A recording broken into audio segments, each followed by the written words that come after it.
Teman-teman, kalau kita perhatikan ya, pondasi Ka'bah itu dikelilingi batu marmer berwarna putih yang disebut syazarwan. Fungsinya untuk menahan pondasi Ka'bah agar tidak rubuh atau terkikis karena dahulu daerah area Ka'bah berpasir dan terkadang berbanjir. Maka dikhawatirkan hal itu akan merobohkan Ka'bah. Oleh karenanya dibuatkanlah syazarwan ini untuk menopang pondasinya oleh orang-orang Arab dahulu. Untuk era sekarang, syazarwan ini juga berfungsi untuk menghindari adanya jamaah yang terjepit di dinding Ka'bah ketika haji. Nah, di dekat pintu Ka'bah, masih di area syazarwan, kita akan melihat sebuah tanda berupa 8 buah batu mewah. Ini disebut dengan area Mi'jan, merupakan lokasi di mana Nabi Ibrahim dan Nabi Ismail mengadon tanah liat untuk membangun Ka'bah. Begitu pula, ini merupakan lokasi favorit Rasulullah SAW serta tempat di mana Jibril mengajarkan salat kepada Nabi Muhammad SAW. Kain yang menyelimuti Ka'bah ini disebut dengan kiswah. Orang yang pertama kali menyelimuti Ka'bah dengan kiswah merupakan seorang raja dari Himyar yang bernama Tubba Abu Karb. Dahulu, orang-orang Arab menggantung syair-syair terbaik mereka di dinding Ka'bah sebagai bentuk kebanggaan budaya peradaban mereka dalam bidang sastra. Dan tahukah teman-teman, jika warna kiswah tidak selalu hitam. Pada awalnya berwarna putih bergaris merah dari Yaman. Kemudian menjadi putih, menjadi merah, kuning, hijau, dan yang terakhir hitam hingga sekarang.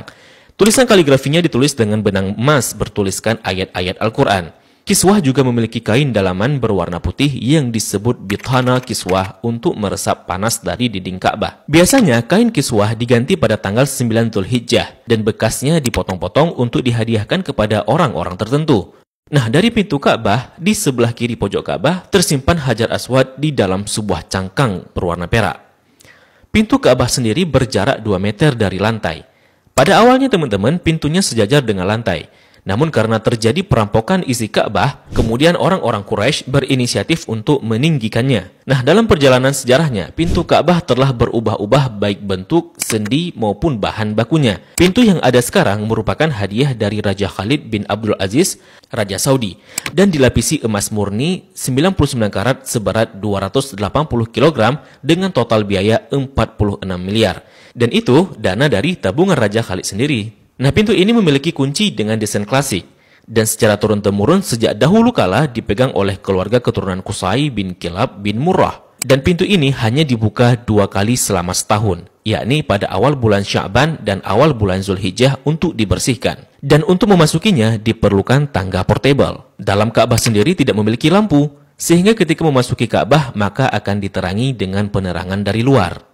Nah, ketika kita memasuki ke dalam Ka'bah, maka kita akan melihat jika lantai dan dinding dalam Ka'bah dihiasi dengan batu marmer yang dominan putih. Marmer hijau menghiasi lantai dengan bentuk persegi yang dihiasi oleh marmer coklat di sampingnya. Kalau kita salat di dalam Ka'bah, maka garis ini bisa jadi batas safnya. Kalau diperhatikan, maka di sudut terdapat potongan marmer hijau.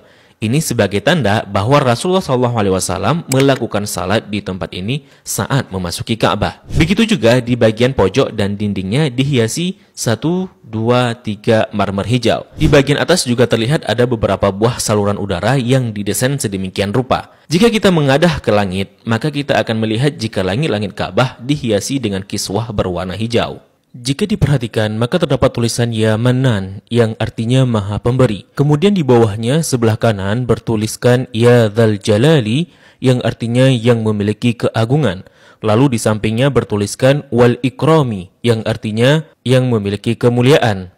Di bawahnya tertulis penggalan surah Al-Baqarah ayat 144 yang berbunyi Qad nara taqalluba wajhika fis samai falanuwalliyannaka qiblatan tardaha fawalli wajhaka syatral masjidil haram. Kemudian di tengahnya bertuliskan kalimat tauhid La ilaha illallah Muhammadur Rasulullah. Dilanjutkan di bawahnya bertuliskan surah Ali Imran ayat 96 dengan bunyi Inna awwala baitin wudi'a lin-nasi lalladzi bi Bakkata mubarakan wa hudan lil alamin. Kalimat ini tertulis berulang-ulang hingga memenuhi dinding atas dan langit-langit Ka'bah.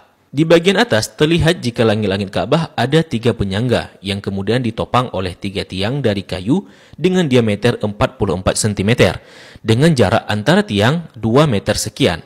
Tiang ini dihiasi dengan 6 hiasan cincin terbuat dari emas.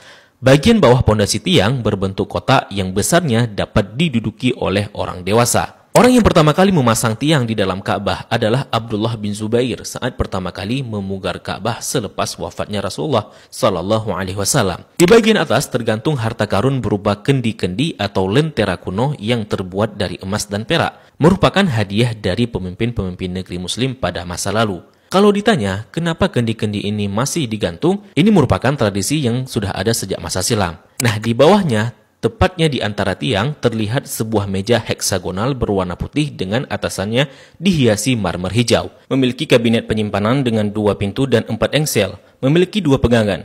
Ini berfungsi untuk menyimpan bukhur dan minyak wangi seperti kasturi, ember, gaharu, dan sebagainya yang nantinya digunakan untuk mencuci dan membersihkan Ka'bah. Dan ini merupakan wadah untuk menaruh wangian. 2 sisi dinding Ka'bah terdapat 1, 2, 3, 4, 5, 6, 7, 8, 9, 10 buah plakat yang tertempel di dinding Ka'bah dengan warna yang berbeda dan terbuat dari batu alam. Salah satu yang mencolok adalah plakat yang tepat berada di depan area Rasulullah Salat. Plakat ini berisi kaligrafi dengan style kufik murabba yang tertulis La ilaha illallah Muhammadar Rasulullah. Selain itu juga ada plakat lain yang berisi maklumat mengenai renovasi Ka'bah oleh Raja Khalid bin Abdul Aziz. Sepertinya plakat lain juga berupa maklumat renovasi Ka'bah oleh pemimpin-pemimpin Muslim sebelumnya. Di sampingnya terdapat sebuah pintu yang disebut pintu At-Taubah yang sepenuhnya dihiasi dengan emas murni. Di belakang pintu ini ada sebuah tangga yang mengakses ke atas Ka'bah. Dari atas dapat dilihat jika ada pengait untuk mengikat kain kiswah dari atas. Dan bahkan kita bisa juga salat di atas Ka'bah. Jika Ka'bah tidak diselimuti kiswah, maka penampakannya akan seperti ini. Nah, kiswah Ka'bah akan diganti setahun sekali dan harganya mencapai 50 miliar dengan berat 650 kg. Kiswah juga berfungsi untuk menghindari dinding Ka'bah dari keretakan akibat panas matahari. Nah, inilah gambaran dari Ka'bah dan apa-apa saja yang ada di dalam Ka'bah.